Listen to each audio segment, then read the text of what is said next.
Hi అండి, నమస్తే. శ్రీదేవి చేతి వంటలకు స్వాగతం.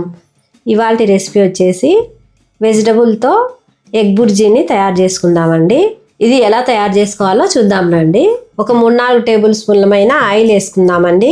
ఆయిల్ కాగేలోపు నేను కావాల్సిన ఇంగ్రీడియంట్స్ చెప్తున్నాను. క్యాబేజీ 1 కప్పుమైన ఈ విధంగా తురిమి పెట్టుకున్నాను. అలాగే 1 క్యారెట్ను తురిమి పెట్టుకున్నానండి. అలాగే ఒక 3-4 ఆనియన్స్ను కూడా ఈ విధంగా ఈ సైజులో కట్ చేసి పెట్టుకొని, ఒక గుప్పెడు కరివేపాకు, ఒక 3-4 పచ్చిమిర్చిని సన్నగా కట్ చేసి పెట్టుకున్నాను. ఆయిల్ కాగుతానే మనము 1 టీ స్పూన్ పైన జీలకర్ర వేసుకుందాము. ఆయిల్లో ఆ జీలకర్ర ఫ్రై అయితానే ఇప్పుడు మనము ఈ అన్ని కట్ చేసి పెట్టుకున్న ఆనియన్స్ అన్నీ ఒకేసారి వేసేసుకుందామండి. ఇవి వేసుకున్నాక కాసేపు ఇవన్నీ బాగా పచ్చివాసన పోయేంత వరకు బాగా వేగనిచ్చుకుందాము.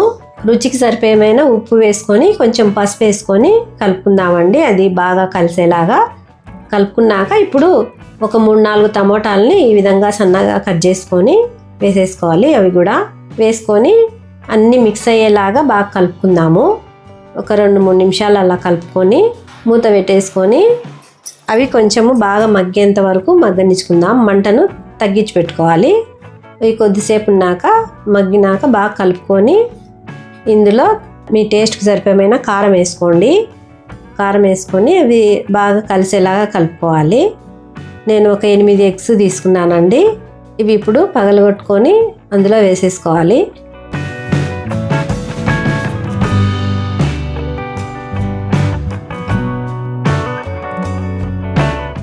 ఎగ్స్ వేసుకున్నాక మనము కదపకోకుండా ఎక్కువ ఊరికే చుట్టూ అట్లా అనుకొని మూత పెట్టేసుకొని మంటను తగ్గించి పెట్టుకోవాలండి. హైలో పెట్టుకోకుండా కొంచెం తగ్గించి పెట్టుకున్నాక అవి బాగా పొంగుతాయి. ఎగ్స్ పొంగినాక అప్పుడు మనం కలుపుకుంటే ఎగ్స్ ఎక్కువ చెదిరిపోకుండా బాగా ముక్కలు ముక్కలుగా ఉంటాయండి. అట్లా కొద్దిసేపు కలుపుకొని మళ్ళీ మూత పెట్టేసుకుందాము. మూత పెట్టేసుకొని కొద్దిసేపు మగ్గినాక మళ్ళీ తీసుకొని కొంచెం కలుపుకొని ఎక్కడన్నా పెద్దగా ముక్కలు ఉండేటివి మనం అలా కట్ చేసుకోవచ్చు. ఇప్పుడు కొంచెము 1.5 టీ స్పూన్ పైన ధనియాల పొడి వేసుకుందాము. ధనియాల పొడి వేసుకొని కలిపేసుకొని ఫైనల్గా కొత్తిమీర వేసుకుందామండి. కొత్తిమీర వేసుకుంటే ఎంతో టేస్టీగా ఉండే వెజిటబుల్తో ఎగ్ బుర్జీ రెడీ అయింది. ఇది వైట్ రైస్ లేక కానీ చపాతీ, నాన్, రోటీ దేనితోకైనా బాగుంటుందండి. మనము పప్పు చేసుకున్నప్పుడు సైడ్ డిష్గా కూడా బాగుంటుంది.